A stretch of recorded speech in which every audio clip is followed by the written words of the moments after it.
So guys, now since that we have covered how we go to decipher out what kind of a results a planet will give when we take into consideration that which house a planet is placed in, which sign a planet is placed in, which nakshatra and pada the planet is placed in, and what aspects it is receiving, whether it is receiving aspects from malefics or benefics, then how we going to interpret it. Now let's cut short, and I'll rather stick to the aspects only, since I have already given the examples of how to pinpoint the exact results the planet will bring in when we take into consideration the sign, the nakshatra and the padhas. Now let's just stick to how we got to interpret things when we take into consideration only the planet and the aspect it is receiving. Let's suppose Mars in the 6th house shows that you gonna go into the medical field, and that Mars is receiving an aspect from two planets, Saturn and Mercury. Then what possible profession can we can we make out, that which field would you be in? So you will be in the medical field for sure, since you have deciphered it out. We are not taking the padhas and nakshatras into consideration, so you are into the medical field. So now the aspects of Mercury and Saturn comes into play. Saturn has, in Vedic astrology, has to do with the manufacturing business, especially the manufacturing business that has got to do with machines. And Mercury is the planet that is associated with technology, computer, programming, modern day machines. So when we club these energies, medical science aspect from Mercury and Saturn, so what exactly can come out of it? It can show a person who manufactures or who works with the MRI scanners, who works with the ECG machines, or who manufactures these ECG machines, who manufactures X-ray machines and the things like that. So guys, now do you think that things have ended up since we have covered the aspects? This is how you have learned it all, how to decipher the effects that a planet will bring into the Vedic chart? Well, sadly no. In order to further authenticate your judgment, in order to further pinpoint the exact amount of success, the exact amount of inclination or interest you would have in the field that we have deciphered out after taking two aspects of all these things, nakshatras, padas and the things like that, the amount of success or the degree of your inclination, the degree of your interest in that subject would depend upon the dignity of that planet in the harmonic charts. There are harmonic charts. We in the Western astrology, these are called the harmonic charts, and in the Vedic astrology we call them the divisional charts. So we got to perform the similar analysis as we did with the main Vedic chart. We got to do the similar analysis and see what that planet Mars is doing in the D10 chart, that is the chart related to profession, or we got to see what the planet Mars is doing in the D3 chart or the D7 chart. That is, we got to take into consideration the effects that Mars is bringing into while we study the harmonic charts.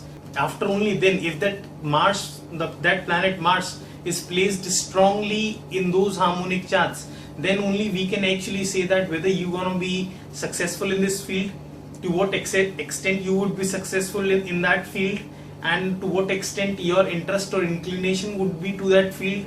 And it can also help in further pinpointing, as I gave the example of that, whether you would be manufacturing those diapers or the pregnancy testers or the anti-pregnancy pills. So it can even aid in that. So guys, by now you must have got to know that what all goes into deciphering out what a single planet in Vedic astrology, what a single planet of Vedic astrology can give you results in your lifetime. And wonder oh wonder, there are 9 planets in Vedic astrology, and no astrological prediction can be made based on a single planetary placement. We got to take into consideration all the 9 planets and the 12 houses that are there in Vedic astrology. So firstly we got to perform the similar analysis that we did with Venus, with the other 8 planets that are there in Vedic astrology. Then we got to deal with the houses. and when we take into consideration the houses, the things become more intricate, because when we decipher out how good or bad a particular house is placed, like these columns, like these columns signify the houses in Vedic astrology. This is the first house, second house, third, fourth, fifth, sixth, seventh, eighth, ninth, 10, 11, 12 in the anti-clockwise direction. So when it comes to the houses, the things are gonna be doubly complicated, and the reason why I'm saying that is because when we judge how good or bad a house is placed, we got to look at the dignity of how good a planet placed in a particular house is placed. Let's suppose in this chart, if we got to decipher out how the sixth house is, what is the dignity of the sixth house, how well is the sixth house in a person's whose Vedic chart I have casted. Firstly, I will look at what is the dignity of Mars, how well Mars is placed, and I have actually shown and told you that what all analysis would go into deciphering out the effects that Mars is bringing in this person's life. Then when the sixth house is considered, the other two things we got to look at is how the lord of that particular house is placed. Each house in Vedic astrology is controlled by a certain planet, so you can consider it is like while Mars is a tenant, he's just a person living in the house. This house is actually controlled. That is, in modern day world, you can study that if Mars is a tenant, and if this sixth house is controlled by Moon, the lordship of this house is controlled by Moon, then Mars is the tenant and Moon is the lord of that house. So in order to further vouch for how well the sixth house is placed, we will perform the similar analysis for Moon, that in which house the Moon is there. Is it a good house for Moon to be placed in, which nakshatras, padhas, aspects the Moon is receiving. And the third other thing that goes into when we analyze the house is that which aspects the house is receiving. So by now you must have realized that when we pinpoint as to how well a house is placed, those intricate analysis that goes into actually deciding whether the house is well placed or bad placed, or it is averagely placed, it becomes twice more intricate. It becomes twice more an arduous task as compared to when we decipher out what a single planetary placement can give you results as. So guys, now only after considering the dignity of the 9 planets and the 12 houses in Vedic astrology can we actually make a right prediction. So you must be wondering, then how come there are people on the TV channels, especially in India and in the countries like UK and USA, who are on the TV channels giving advices. Somebody calls them up on the TV and she or her,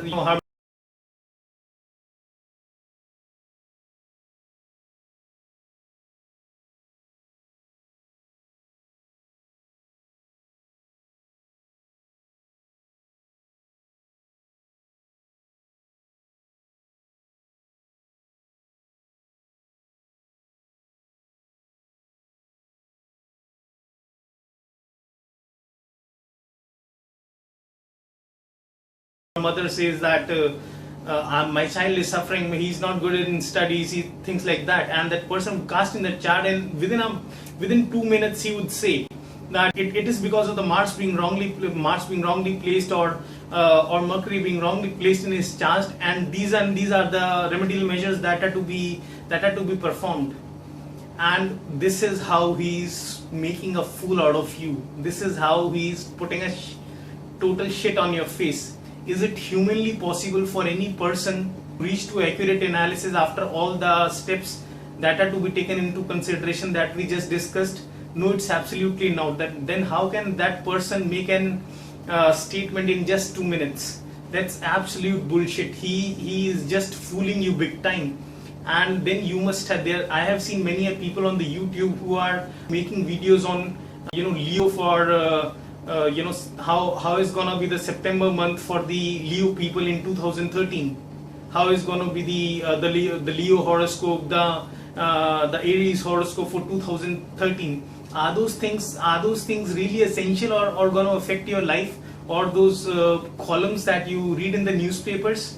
Yes, if at all you are doing it for fun, or you are watching those YouTube channels in order to enhance your vocabulary, if you found that person very lustful, you are watching it for those reasons, I'm fine enough with that, no problem. But if you are really gonna get anything that is profound, that is authenticate in nature, you are making a bastard out of yourself.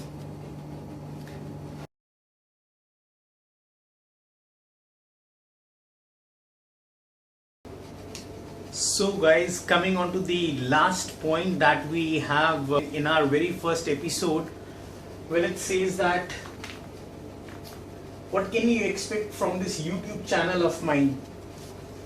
And this remains the big question, that why shall you be watching my channel, and what would you be learning on this channel? Well, on this channel we will be studying Vedic astrology in a step-by-step approach, so that you yourself can figure it out, that whether Vedic astrology is a scandalous subject, or whether it's a science that is 100% correct, that is 100% accurate. And when I teach you Vedic astrology on this channel, what one of my prime aims, or what my mission would be? My mission would be that when I teach you Vedic astrology, and if you stick to my channel, if not more, let's say just for a period of 2 to 3 months, then my mission would be that in those 2 to 3 months, I would make you, each one of you who have been watching my videos, I would put you in a state wherein your knowledge of Vedic astrology and your predictive abilities would be much more accurate and much more sound as compared to the Vedic astrologers that you see on TV, or the Vedic astrologers that you hear of on the radio channels, or the Vedic astrologers that you go to for seeking help. Yes, and that's my promise. And what else? And the other goal on this channel would be to make Vedic astrology as a fun subject for you people. That's why whenever I'll be making those videos, practically of a very, very large size. Either I'll divide them into parts, or I'll upload long videos, because not only it helps, it gives me an opportunity to connect to you people for more time, but it gives me the time to drill into the intricacies of Vedic astrology and help you people understand Vedic astrology at a very root level, at the very fundamental and the legitimate level.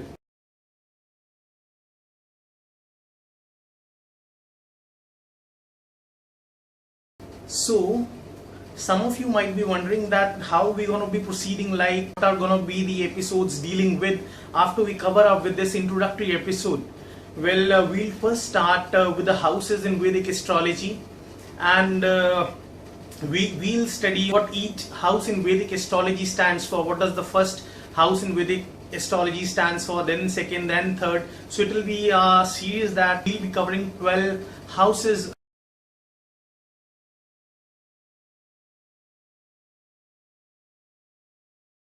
in it. And thereafter, and before I tell further that what we'll be dealing in, I'll make those houses videos very long, and it might be disgusting for some of you people, but at least it is mandatory. It is my style of teaching that way. I practically haven't seen any person on YouTube, at least till date, who has taken up the houses to the depth that I'll be probably digging into, and that's very necessary, because when you learn anything, when you learn a Vedic astrology science, or you learn a subject of physics, mathematics, chemistry, any of these subjects, or you learn practically any art, anything in the world, for an example, then your basic fundamentals should be very strong for you to stay adhered to that subject for a very long time and become a master of that subject. That very foundation of yours, the fundamentals should be very clear in your mind. And for those fundamentals to be strong,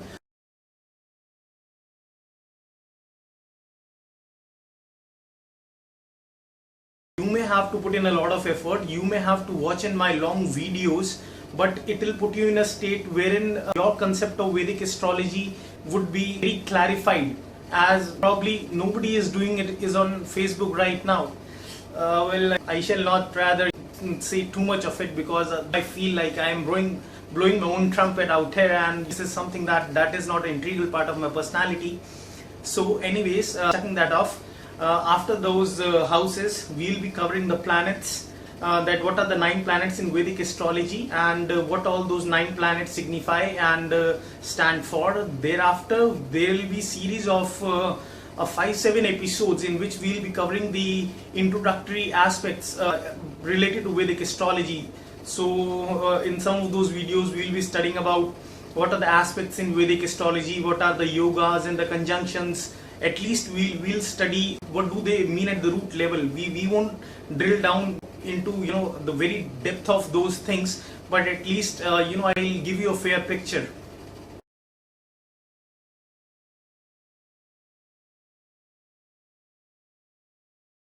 Thereafter, we'll be studying what is exaltation and what do we mean by exaltation and debilitation of planets.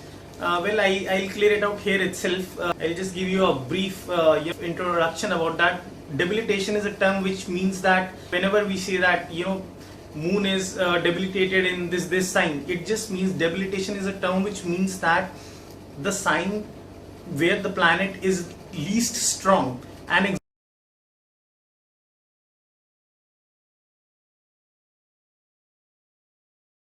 exaltation, if I say that moon gets exalted in Taurus, then exaltation is the term which signifies that this is the Taurus is the sign in which moon does the best. Taurus is the sign where moon is the most strong.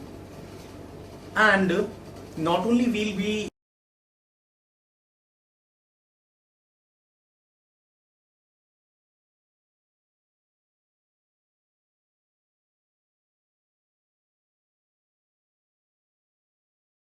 covering what do we mean by debilitation, and which all signs all those 9 planets get debilitated or exalted in. But we'll be also drilling down into that why a planet is said to be getting exalted or getting debilitated in a particular sign. Just because the Brihat Parashara Horashastra says that moon gets exalted in Taurus, or the Brihat Parashara Horashastra says that Mars gets exalted in Capricorn. Why would I believe it till the point I figure it out myself, that why it is said to be performing best in a sign and why it doesn't perform that good in the other sign, or why it performs so poorly in that really other sign where it gets debilitated.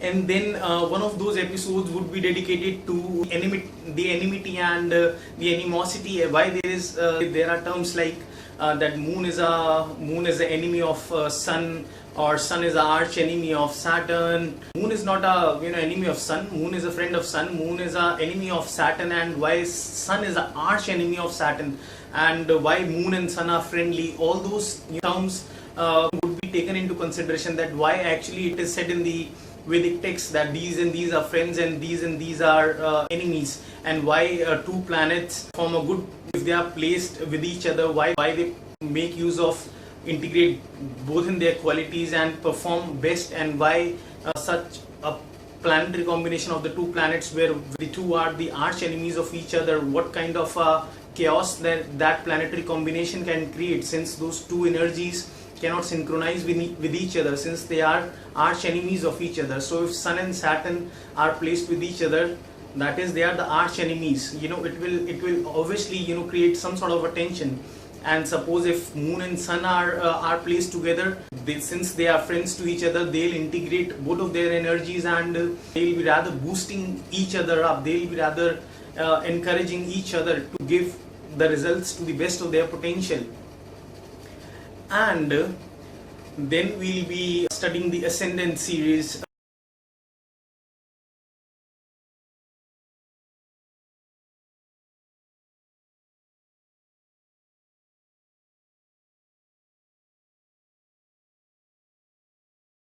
Now when somebody tells you that you're a Cancer person, you are very happy. Okay, these are the traits that are associated with Cancer, and that's why I am such a personality.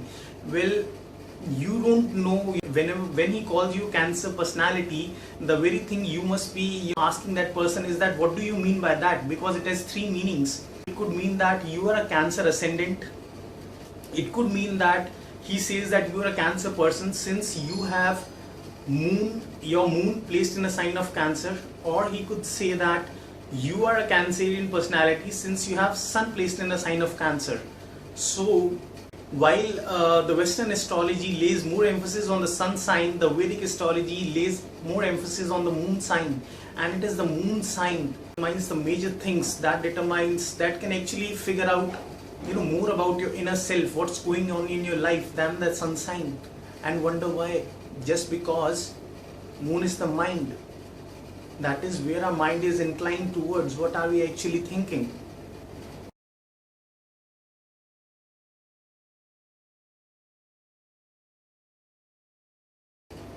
And the final thing that I want to talk about in this introductory episode, that I have told that what you can expect out of me, but what is that I expect out of you? Well, I expect out of you discipline. When it comes to the science, studying the science of Vedic astrology, first of all, forget everything, just clear off your head of what all bullshit you have collected out of the books that you might have read till now about astrology or the sun signs or the moon signs. Give it a start afresh, and that inquisitiveness to know more about the science of Vedic astrology should always be there. You should always be drilling, you should always be digging more and more into the deeper aspects of Vedic astrology. That lingering dissatisfaction when I say that moon is in the first house give this results, you should be actually in a state where you want a more of an accurate analysis, that if moon in the first house gives these results, how are the results going to be manipulated when we bring in the signs? Like I gave the example of Mars, that Mars is in the 6th house but in the sign of Gemini. So what do we make out of it? So you should be disciplined when it comes to the science of Vedic astrology. And whenever I tell you that moon in the first house does this, sun in the first house does that, do not believe me just because I'm teaching you, or you consider me to be more adroit and more well versed with the Vedic astrology subject like yours. No, absolutely, that shouldn't be your attitude. Your attitude should be like, I am also a human, I am as prone to errors as you are. So when I cover a particular house, I may not cover up all the things. However, that is a distant possibility, since my episodes would be that big in itself that I'll really skip a thing. But in case I do, then you should be in ability, wherein you can place me a mail, or you can put a comment down below that you have missed on such point, or you could even go to the extent of saying that hey dude, you said this moon performs like this in the first house, but it doesn't perform like that. What you're teaching is totally wrong. And that would make me feel happy. And even if I am wrong, although what shall I say, the possibility is scarce, but if at all I am, then I have an opportunity to learn, and learning is a matter of lifetime. It just never ceases down. So whenever I tell you that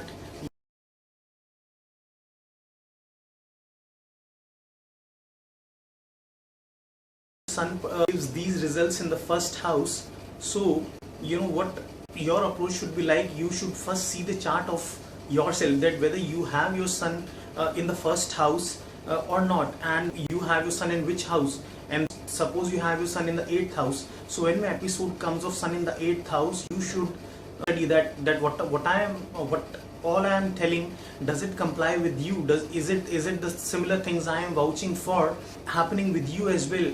And now it is impossible for you to have your sun in all the 12 houses. A planet can be only in a single house. So what if I am conducting a video of sun in the second house. So you should, what your attitude should be like, you should be collecting the charts of your fellow acquaintances, of your friends. Try to get in their birth details so that you can actually relate to the video, that okay, so my friend has sun in the second house, my father has sun in the second house, and I know him deep down, and what this guy is telling really makes sense.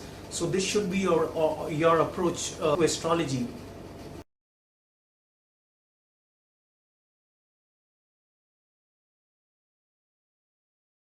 And guys, never ever feel shy. Even if you want to disparage me, even if you believe that I'm teaching something that is a scam, say it. Even if you believe that what I'm teaching is not actually right, but the science of Vedic astrology is, but I am not teaching it correctly, say it. If you want to make fun of my Indian accent, as many of the American people make fun of the Indian accents, not all the Americans, but I basically in that thing. If you are American watching my channel, better say that. If you feel that I am ugly, better say that openly. If you want to call me a bastard, better do that. But I would rather like a person who at least has got the willpower, or he has something to say, something to share.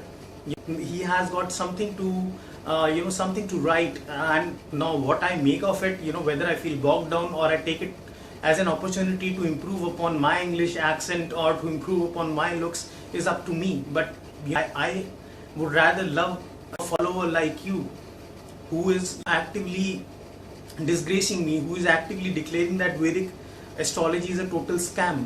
But I would not prefer an individual who is passively there on my channel, who says that okay, I kind of do not believe in Vedic astrology, but let me see what this guy is saying. Does it really make sense? If it makes sense, I'll study. I'll just be a subscriber just like that. So I always prefer a person who actively disagrees, a subscriber who actively disagrees with me, to a subscriber who passively agrees with me. So guys, on this note, we end up with the introductory episode. This is your host RISHU signing off, and if you want to be informed about my videos, when are those videos coming up, do subscribe on to my channel. And so it's time to say goodbye, it's time to say ciao. Okay, enjoy your day, stay happy, stay elated, and do whatever you want to do. Even free will has a big role to play in Vedic astrology. Take care guys.